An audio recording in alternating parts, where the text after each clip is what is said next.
సాధన వీక్షించే వారందరికీ కూడా శ్రీ వెంకటేశ్వర ఛానల్ తరపున నేను స్వాగతం పలుకుతున్నాను.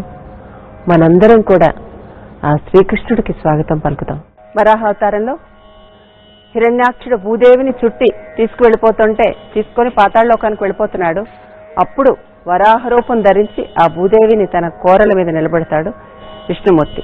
1 2 శిష్టజనపాల సంకల్ప కల్ప కోటి అసమ పరాక్రమ శిష్టజనపాల సంకల్ప కల్ప కోటి అసమ పరాక్రమ తాదితజం తదతితజం తాదితజం దదతితజం తజం శిష్టజనపాల సంకల్ప కల్ప కోటి అసమ పరాక్రమ శిష్టజనపాల సంకల్ప కల్ప కోటి అసమ పరాక్రమ తాదితజం తదతితజం తాదితజం దదతితజం